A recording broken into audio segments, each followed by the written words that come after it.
All right, what's going on, everybody? Welcome back to another episode of This About That. I am with my good buddy Zooch right now. Zooch, how we doing, buddy? Oh, good. Just got off work a little bit ago. Have a Oh yeah. company Christmas party tonight. Oh, Gonna have a couple drinks. Gonna play some games at Dave and Buster's. Interested to see who there gets super competitive because some of my coworkers are sore losers. We'll just leave it at that. oh yeah, yeah. Getting real competitive on the air hockey, dude. That's where I'd be. Oh man, me and Zach would have the most epic battles in just the most random pizza parlors. Like one with like probably a town of maybe 400 or 500 people. Me and Zach would just be back and forth. Dude, we would rocket those things in there. And Zach, Zach, dude, hated to lose. But, man, I got him good sometimes on the air hockey, dude. And he could admit he was a sore loser about that. I just walked off, whatever. You know me. But, we have a lot of good stuff to talk about today. I'm pretty excited about this episode. And Zooch is filling in for Tilu. Tilu is, I believe, on a business trip down in SoCal. So I appreciate Zooch for filling in, and this will be a nice little change up. So I'm excited. But first topic I want to get into is Jake Paul versus Mike Tyson. Zooch, I want you to give me your thoughts about how that fight went down, the hype around it.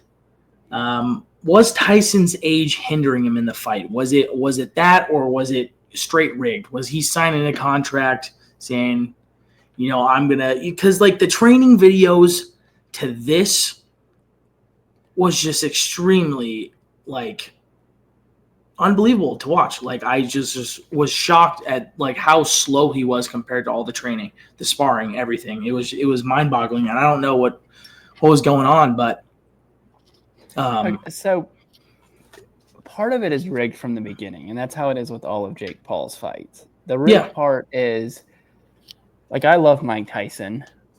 Everyone who can speak knows that if this fight took place between like 1985, 84 to 1991, he would have killed Jake Paul. Have Tyson post prison instead of what's his face first fight is Paul. That guy would have, dude. I honestly think Jake Paul might have died. I'll put it to you this way: I've watched. My dad loved Mike Tyson. Still loves Mike Tyson. So when I was little, I would like watch the fights on ESPN Classic, and there's one dude he fought, and they're like, "What'd you think about the fight, Mike?" And he's like, "I knew I had won the fight because when I hit him in the gut, he squealed like a woman." I was like, "Okay, that is the scariest possible. If someone hits you hard enough to where you squeal like a woman as a heavyweight fighter, horrifying." Yeah, or the time where he took on the police, where it's just the police were scared. You see the look on their faces. Yeah, I know. I think it more so has to do, though, this time around with the fact that I want to say, I can't think of the last guy he fought. It was some Irish guy, but that was in like 2005. So imagine going 20 years, and it's not like the past 20 years he's been, staying in shape the whole time. Mike Tyson was in a bad shape there for a while. Yeah, he was. He was. And I'm not saying like, and part of it, too, is you're a little bit collected in a fight, MMA or boxing. If that was like, people are like, you see the video of him when he's interviewing with his son, and he's like, "I love you," and then kisses him and is buck-ass naked walking around the locker room. Yep. Someone's like, "Tell him to put some pants on." No, I'm not. I was like, Mike Tyson. Who is going to go up to Mike Tyson and be like, "Can you please put some pants on?" If somebody did that, I would give them $500 million. If they went up to Mike Tyson and said, "Hey, brother, your cheeks are showing. You need to cover up. My kid's right here." There's no fucking way. There's no way. There's no way. That is just asking for Mike Tyson to just flip the switch and go straight prime on you. Well, if you want to see him flip the switch, look up the interview. I think he's in like Toronto. And the interview guy of some like daily show is like, a lot of people are saying that it's bad for the mayor to meet with you because you're a convicted rapist. And Mike Tyson is just like furious the rest of the thing. He's like, you just have to watch it. But at one point, he's like cussing the guy out, and the guy's like, "Come on, Mike, we're on live." And he's like, "I don't give a fuck. What are you gonna do?" Yeah, I saw that one. That one was great, dude. He was literally and his like little manager is just sitting there like, "Yo, you pissed him off. You got to deal with it." I didn't. You did, dude. Like some of these just these journalists and interviewers, and it's just wild to me. Some of the questions that they get into, like they just have no shame whatsoever. And I'm like, you know what? You're barking up the wrong tree asking, because I've seen Mike Tyson or the one where he's on stage say, "Come up here, white boy. I don't know who he was talking to, but I mean, like, I was just like, what is wrong with you people? When he says, like, "I'll fuck you till you love me." Yeah. Yes. That was scary. You think when he got on the prison yard, Zooch, for 3 years, he went to prison for 3 years. He was running that motherfucker. I guarantee it. I guarantee you he had no problems. I guarantee you there's not one motherfucker that tried him in there. I guarantee you he was just pumping iron and beating the shit out of people. No, that's what I think was happening. Out of any athlete, and I have stood by this take for a long time, it would have been cool to see Joe Montana. It would have been cool to and I did see Barry Bonds break the home run record and stuff like that, but I was still little, young. It would have been cool to see Wayne Gretzky in his prime.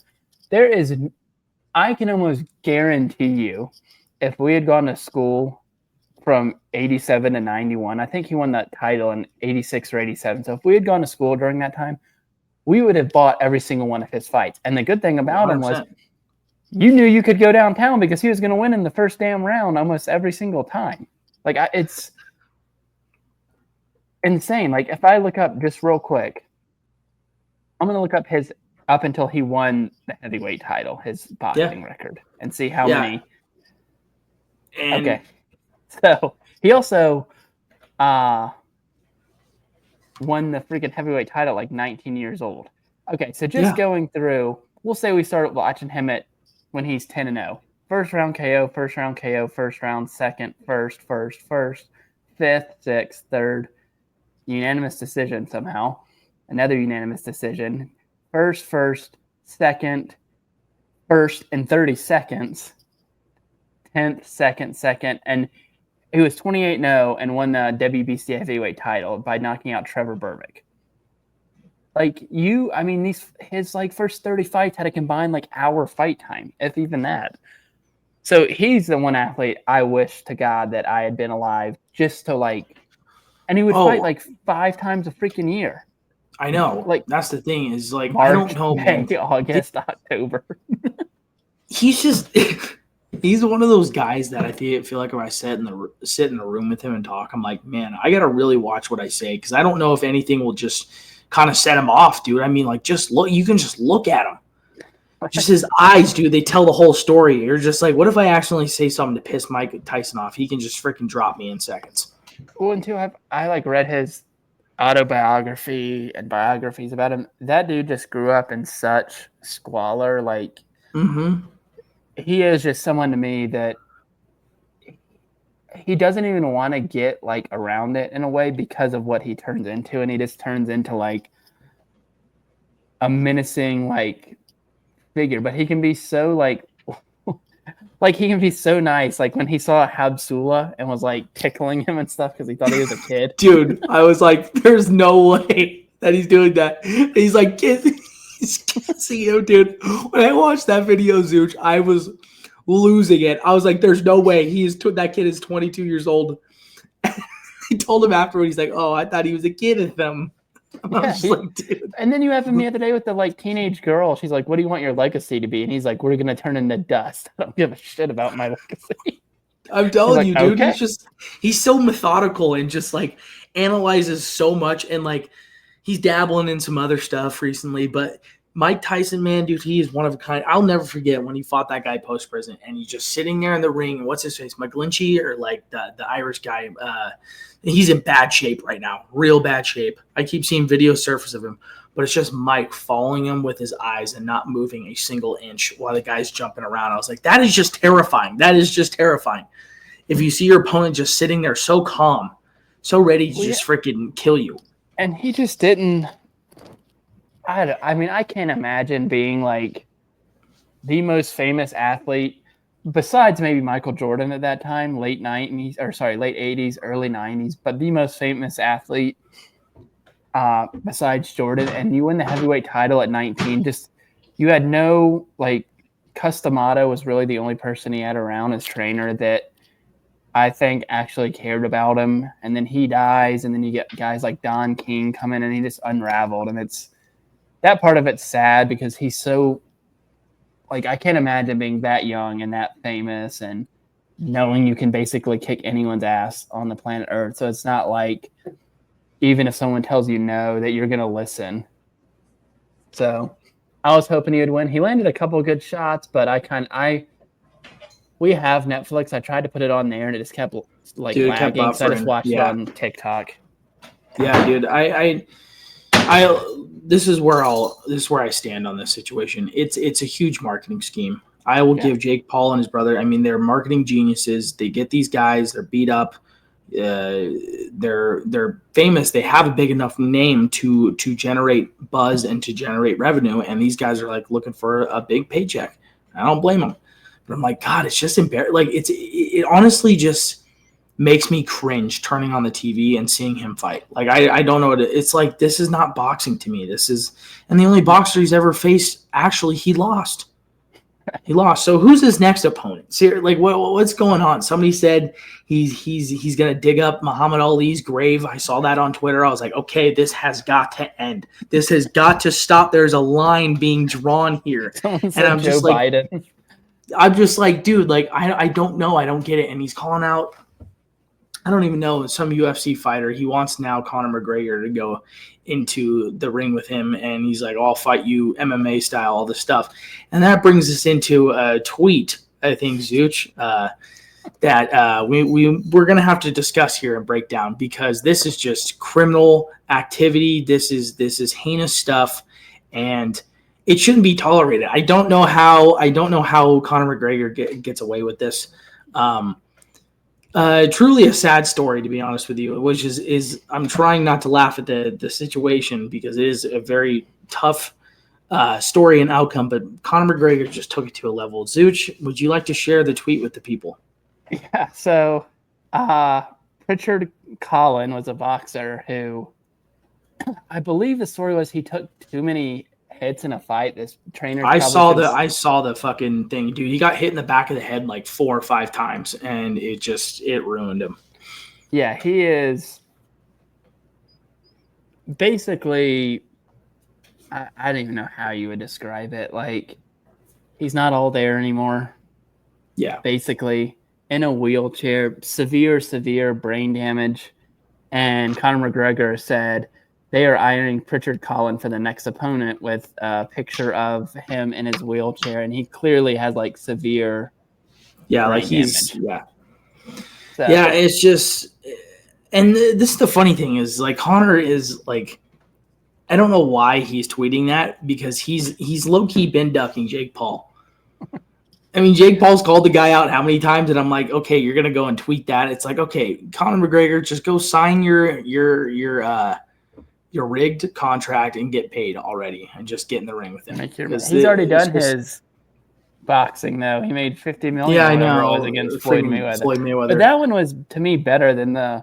Oh, I love the hype around that. He's like, you can't even read on stage, and I was just like, oh man, dude, I knew that hit Floyd real hard. I'm just poor Floyd, guy. He played into it. Floyd was the most exciting. Floyd Mayweather was the most exciting boxer, but he fought. But I mean, here lately he's been fighting kind of whoever. But I mean, he fought Oscar De La Hoya. He finally fought Manny Pacquiao after, but that fight should have happened 10 years before it should have.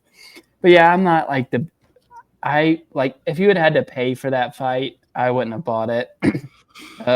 Tyson, Jake Paul one, just because it's not really my thing. And I like fighting, I like boxing, stuff like that. I'll watch Tyson Fury. I liked Deontay Wilder. There's some boxers out there that I'll buy their fight and watch it because they're exciting. He might get a knockout, but I'm not going to buy a Jake Paul fight. It's just stupid to me. Oh, Haven't the end of bought the day. one. I'm not going to buy one. It's a waste of money in my opinion. I'm like, I already know the outcome. Right. Unless he fights somebody that's an actual boxer, then we know that, okay, I don't think it's going to, an actual boxer, I don't think is going to sign a rigged contract. He knows he can go in there and wreak havoc. And if Jake Paul decides to do that, then that's on him. But going into kind of same type of sport, different though. John Jones TKO win versus Stipe Miocic. I think that's how you say his name. Third round TKO, gnarly knockout. Dude, straight fucking heel kick straight to the freaking ribs. It looked like, or I don't know, dude. It just dropped him, dude. Like spinning heel kick right to the freaking ribs, and I was just like, oh, he's done. He's done. And I don't know, dude. People are like, oh, Stipe Miocic, like he hasn't fought in like how long, and like he came off a knockout loss. I don't like John Jones. I was kind of fishing for Zach earlier, and it worked because it ended up my devious plan worked out. Allen jumped into the mix, and I was just like, oh hell yeah, ka-ching, cash money, dude. I was like, those two are gonna go at it for freaking. They went at it for an hour, dude. I was at work like laughing my ass off, and I text Sean. I was like, my plan worked. And he's like, what? And I was just like, dude, I knew that Allen is a UFC guy. And I was just like, oh, I know he's on the same page with me, with John Jones. And my brother is just has his meat lodged in his mouth. So I knew that was going to be a great battle of great argument. So I was like, oh, yeah, throw that in. But like I said, John Jones, 28-1 record. Who does he fight next? Is he the GOAT, Zuch? What do you think? He's probably the GOAT. I mean, he did test positive for steroids a couple times when he was supposed to. Some other things. Yes, but I mean, like the other things, like I don't know if they make you a better fighter. Yeah. Steroids, though, like it's always hard for me when someone tests for steroids to. I mean, like who knows? What if he comes out and he tests positive for him again after this fight? Like it's hard for me to give someone the GOAT when they've done that. He probably would have been the GOAT without him anyways. That's why I'm like leaning toward, yeah, he's the GOAT. But the GOAT conversation also changed. MMA is so young that it changes every 3 or 4. I mean, it was Anderson Silva. Then a lot of people said it was Jose Aldo. People say it's Khabib. People say it's John Jones. Like people said, nobody's saying Chuck Liddell. Love me some Chuck. That was so much fun to watch. God, I loved watching him, dude. It was unbelievable. He just brought the boom. Just a straight freaking mohawk. He's getting down to business, dude. And he was just going out there rocking fools. My co-hosts still think that he can beat Chuck Liddell if he had 10 years. Whatever. We started this whack in high school, this debate, dude. And I was just like, no, Chuck Liddell is still going to come out firing. And you're going to lose, Diego. I am going to stand on that hill. I'm going to die on that hill because I will never let Diego have the satisfaction of beating one of my GOATs. Screw that. I don't think he has a shot. I think Mush Liddell brain, he's going to come out swinging and he's going to knock Diego right out. Even at 90 years old, whatever he may be, he's coming out swinging and he's going to give Diego a freaking a mouthful of his freaking fist. So it's going to be over for Diego quick. But yeah, I think John Jones, like I said, I can't really call him the GOAT. I don't know. The PED thing is kind of it's a toss-up because who knows how many guys are fighting on that stuff? Who knows how many sports are, how many guys are in football, basketball, baseball, whatever it may be, are still taking that or something else. But I've never been the John Jones is a GOAT type of guy. I don't know. I feel like you said, MMA changes every 3 to 4 years, and John Jones just in my opinion, I don't know. I find other fighters more entertaining, and that's where I kind of go with the greatest of all time. Just who I think was most entertaining in my eyes, which may not obviously stick with standings and stats, but that's how I kind of look at it. Well, the hard thing about the GOAT conversation and boxing and MMA is, okay, well, what if someone beats him? Does that make, if you beat the GOAT, doesn't that make you, at the end of the day? You can have a 1-0 record after that. One fight, bam. It's not like a team thing, Brady's probably the best quarterback of all time, unless a lot of people are saying Mahomes now, but a one-on-one thing, if I went out there and beat John Jones, I'd be like, well, I'm the greatest of all time now. I beat him and no one else has. So maybe he doesn't ever lose. Like his one loss was he did like a 12-6 elbow and got disqualified. So it's not even a real like loss. Not like someone like actually beat him. But he's had some close fights too before and avenged those. So we'll see. We'll see what's next for Johnny Boy. I think it should be Aspinall. The big dude. I think that would be the most entertaining. That would bring the most excitement to the fans. I think that's what the fans want. I heard he's trying to call out Pereira or whatever. Dana White does not want to put that together. He's like, I don't think that would be a good fight. I think John Jones would kill him. I think what the people want and what they need to do is Aspinall versus Jones. And I think I don't know, dude. Aspinall is pretty scary, dude. He's knocked out a lot of his opponents, like just clean cut, knocked out, the last like 6 or 7 opponents, I believe. Like he's the real deal. He's a big dude. And I think he would cause a lot of problems for John Jones, who's also a little bit up there in age, but it's like, I feel like he's ducking him. It's like he took offense to like the guy grabbing his shoulder at like some press conference. He's like, no, don't touch my shoulder. Don't do that. He doesn't want to talk to interviewers about Aspinall. He's just ducking it, period. So I think that should be the next fight for him. Yeah, I would. I always hope John Jones loses, and it's because he says one thing and acts another way. So, yeah, he's not the greatest person. But yeah, moving on, we're going to get into a little bit of college football here. Decided to chop this up. So just kind of looking on this last weekend, one of the games that stuck out was the Kansas BYU game. I'm going to be honest with you. I didn't think BYU was going to lose a game for the rest of the season. They lose to Kansas. Kansas football players are hot on TikTok, dude. I'm seeing multiple videos by guys saying, how do you lose to a team that I was just like, you are saying that about your own team. You are filming this saying, how do you lose to a 3-6 or whatever they were at? And I was just like, you're saying that about your own team. It's just like, I just find it hilarious. I didn't think BYU was going to lose to another game. I still think BYU will end up Big 12 champions. But that was kind of shocking to me. You don't think Colorado is going to beat them if they play each other? I will say this about Colorado. I will say this. I will give them their dues. I will give them their credit. They are a pretty decent ball club, but I think they've had a lot of close games. Just like, a lot of other teams have had close games. I think they've had a lot of close games. And they've lost a few games where you're like, okay, that's a little rocky. I personally don't think – I think them versus BYU is going to be would be an amazing championship. I still think BYU will come out victorious, but Colorado, I'll give them their dues, man. They're looking a lot better, but I'm still not completely sold on them. But I'll give them up to this point. I will give them their dues. Being a 1-11 team or whatever they were 2 seasons ago, up to now, I will give them their credit. With that being said, I still think that they are rocky, and they're. I still don't think they're as good as people think they are. But I don't think anyone in the Big 12 is, to be completely honest. I think the Big 12 is just kind of I'm not a huge fan of the Big 12. I never have. I'm an Oklahoma fan. I know the Big 12 better than anybody. And they want to talk about strength of schedule, this and this and this and this. It's like the Big 12 is a fucking joke.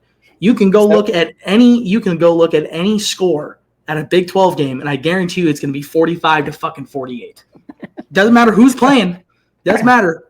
Who do you think there's been calls for, I'm not saying I believe this, but some Big 12 fans are saying that their top 6 would fare better against the SEC's top 6 than SEC fans want to say. So you'd have like Colorado and who else is in there? Colorado, Arizona State, BYU, Kansas State, Iowa State versus Alabama, Georgia, Ole Miss, Tennessee, Texas. Nope. We also have to address a BYU fan who tweeted, that Jew running the BYU offense cost me some coin, probably plays QB because it has the word quarter in it. Yeah, I saw that. That was a little tough. I'm like, that doesn't look, not too highly of you coming from BYU, brother. I might want to take a step back. No, none of those teams would. I think each one of those teams would lose by probably 2 touchdowns to the top 6 SEC teams each. I just don't think they're like I said, going back to being an Oklahoma fan, it's been Oklahoma and Texas at the top of the Big 12 normally year in, year out. You have TCU coming in every once in a while. Oklahoma State's had a few good years, and then Baylor with RG3, but arguably it's been Oklahoma. And it's like, dude, you can go back and look at every single score of Oklahoma since I was fucking born. Well, maybe not that drastic, but 2010 on, all high-scoring games. All high-scoring game. Doesn't matter who they're playing. They could be playing 0-4 freaking Baylor, and it's going to be 45-52. And they want to talk about, we're good on defense. Oh, this conference is all, we're well-rounded. We got it all. No, you don't. Because when I see those scores, I'm like, yep, it's the good old Big 12. It's just a who can throw the fucking farthest, and whoever has the ball last is going to win the ball game type of deal. And I'm just like, just get out of there with that talk. But yeah, Colorado, Arizona State's another team that I think is BYU pretty damn phenomenal. That could be another like that. Like I said that BYU is not going to lose another game. But that could cause them some trouble because Scatterbo, that running back, is freaking money, dude. He is good. He is good. And Arizona State was not supposed to be like this. They were 3-9 last season and 3-9 the season before. When they hired that head coach, it was a dumpster fire, an absolute dumpster fire. They weren't supposed to be 8-2 right now and having 2 top 10 or top 25 wins. They have 2 top 25 wins under their belt this year. I didn't see Arizona State going this way. There also couldn't be 2 any different schools than Arizona State and BYU when it comes to like what goes on at those 2 schools. Oh yeah, it's like the complete opposite. It's just a complete 360. But yeah, Arizona State's another one of those teams that I think might be able to sneak into that Big 12 championship. But I mean, it is a huge game for them against BYU. They knock them out. It's like, you're looking at them in Colorado maybe going at it, but I don't know. I still think BYU is pretty decent, and I think they're still gonna run stuff, and we'll probably finish out the season strong. But we'll see, man. Arizona State's good. That running back, man, he is just a bully out there. Just a bully. He's got to be leading. I think he's up there. Like, he's at least top 5, I think, in every stat or more. He's good. He's good. And he played at Sac State before he went to Arizona State. Sac State, Stingers up. Shout out Ethan Drager. Scatterbo, I'm sure he watched him in college. I don't know how old the guy is, but going into another game, Oregon survives a thriller against Wisconsin. I don't know what Oregon is thinking. Did you see when they decided to go for a fake field goal on 4th down? I was like, you could have just taken the points, and you decided to go for a fake field goal with basically the season in your hands. What are you doing? What are you doing? You're lucky your defense made a stop, but I'm like, Wisconsin is a flatline, team. They're not a good football team. I don't understand how Oregon has a game against them. It doesn't make a whole lot of sense to me. And the coaching decision on the field goal, I was just like, okay, that was bad. That was really bad decision making. And it reminds me of something one of our other head coaches did during the game. Decided to fake it on the field goal and run for it. What are we doing? What are we doing? I was so mad. I was so mad at End Zone Zooch. I literally was like, I look over to Sean and Ryan. I was like, what are we doing? And I just don't get it. Take the points. What is it? What is this lollygagging thing? You really, really, really think that our kicker was going to run 7 yards? I didn't understand. I mean, no offense to the guy, but he's not built for running. And who do they have on the edges on the field goal block? DBs and wide receivers. Why in the heck would you have a freaking Dolmus take the ball? Talked about a lot more if San Jose State didn't make some mind-boggling calls too. Like, I didn't understand their 4th and 1 on the 1 yard line, like doing the throwback. Yeah, I didn't understand their understand 4th that. and 1 like reverse. They did some weird stuff, and I'm like, you Well, guys threw for 480 yards. Keep throwing the football. oh, dude, number 3,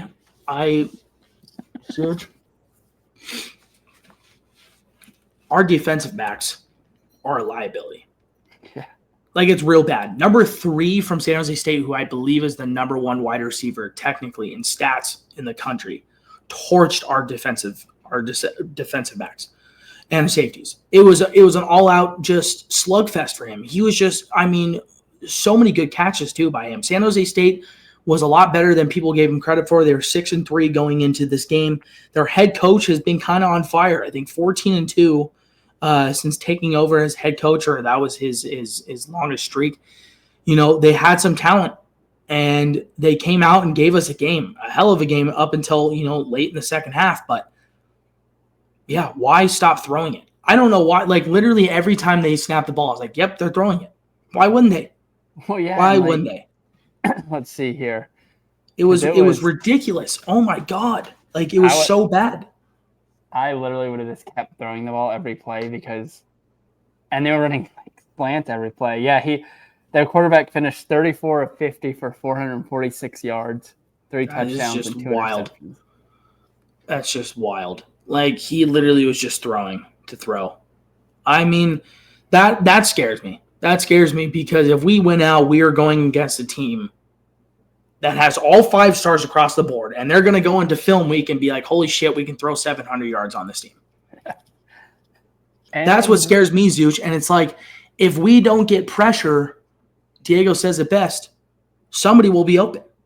You don't get pressure at some point or another, somebody will come open and they will get yards somehow. Like, it is bad, like how bad our secondary is. Like, I don't understand it at all. They better get it together, because it's like every game from, you know, UNR down, it's all trap games, but it seems to, except, you know, San Jose State's a lot better than people give them credit for, but still, like, it's like, come on, like, we know we're the better team, and it's just, it's mind-boggling to me. I don't know what's going to happen with this team.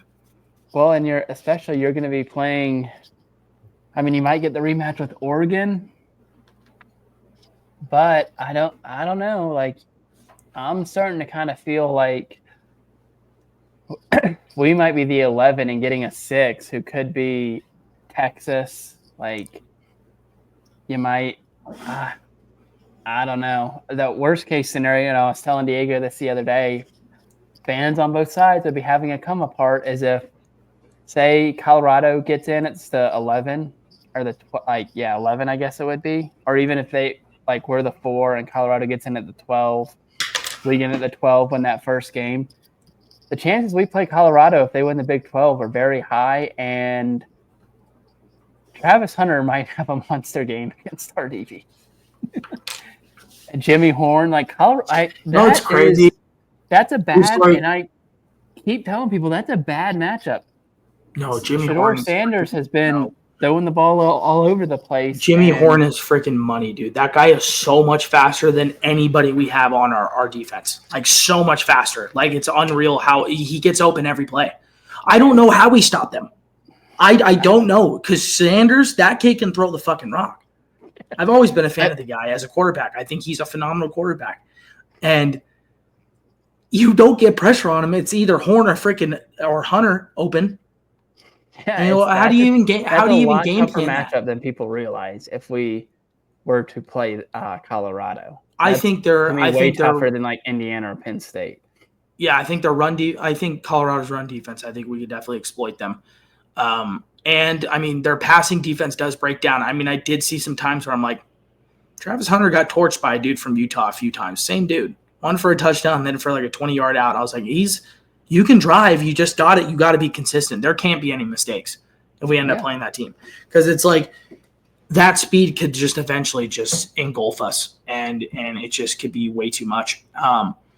But I don't want to play Colorado. I would rather see Indiana.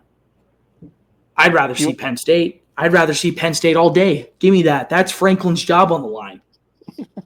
That is his job on the line. If you lose to Boise State, you are not having a job. You're going back to coaching Vanderbilt.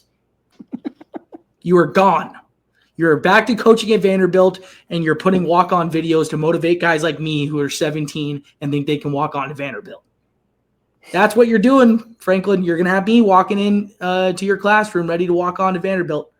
So you better get it together if you want your job still. We'll see. It's not looking great.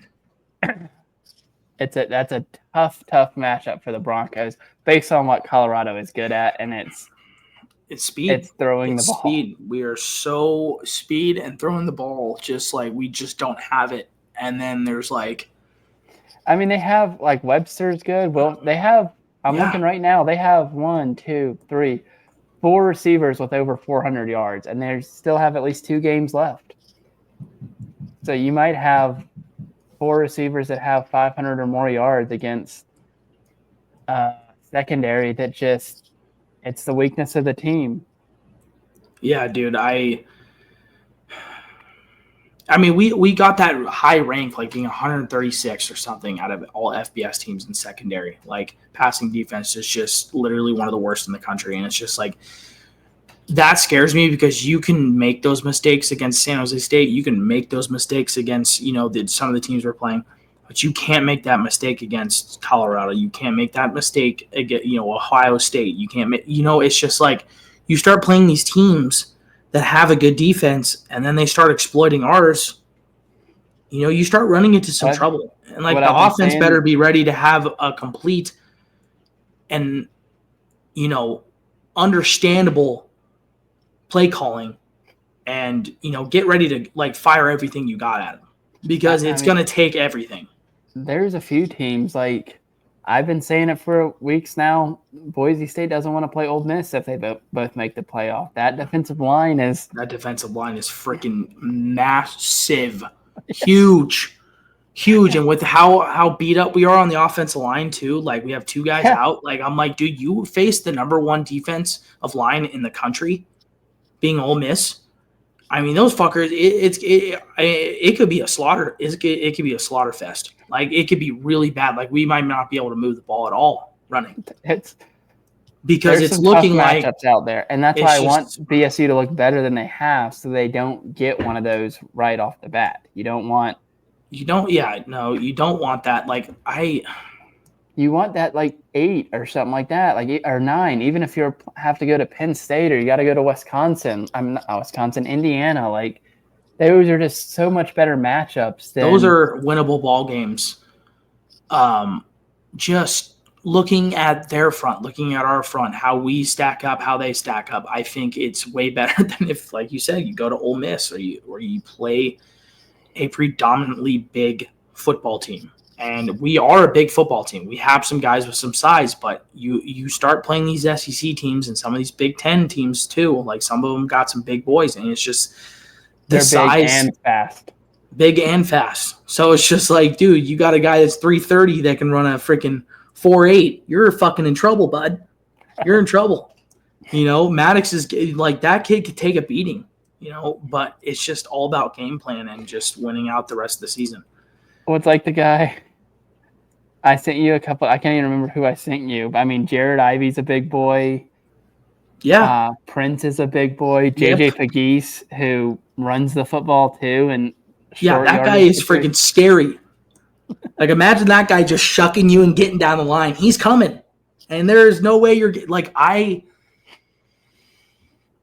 think it's just like when you get into the playoffs, it's like you can try to establish that run game, but if it's not working, it's like, okay, go to our quick style passing offense. Just get guys open. Like crisscross, having guys miss and just get guys open. Like it doesn't have to be pretty. Like with Ole Miss and Texas too, and a little bit of Ohio State is Maddox Madsen is like 5'9". They can say he's 5'10", he's 5'9". Yes. Like I sent you Xavier Harris yesterday. He's 6'7", 330. That is like a humongous. He's looking down at him. Like he goes over the line. All he has to do is just go like this. Just put up his hand. Like, he doesn't even have to jump. Madsen has had trouble, and it's not like he has. Tall. You can't really do anything about how tall you are, but there's some tough matchups out there. So I'm hoping this next 3 weeks, BSU wins like by a real 3 scores. Like I understand they beat San Jose State by 21.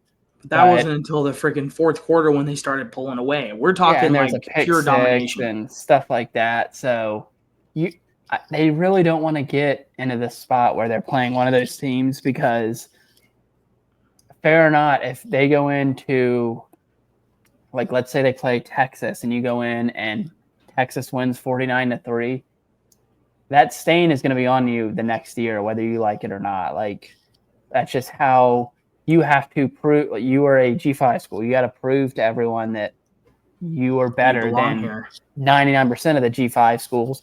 And the fact of the matter is the Mountain West only has 2 wins versus Power 5 schools this year, and both came when UNLV beat Kansas, and they beat Houston, I think. UNLV beat Kansas and Houston, who aren't even – they're both might make a bowl game. They both have 6 losses already, so we'll see.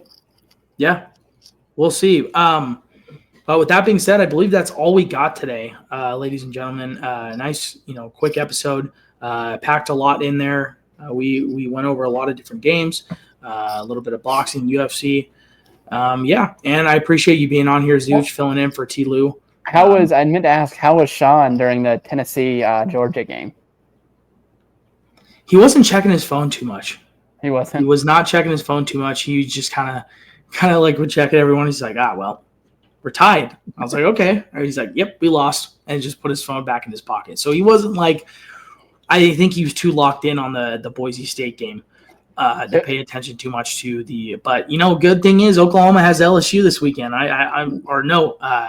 Not this weekend. Next weekend. They have Alabama this weekend, right? Yeah, Alabama this weekend. LSU the next. Like, this is just going to be a wonderful time as a Sooners fan. Hey, maybe they can pull off. Maybe they can pull off a massive upset. I am a little bit worried about Florida with Ole Miss. Florida's why is Florida like all of a sudden like kind of playing decent?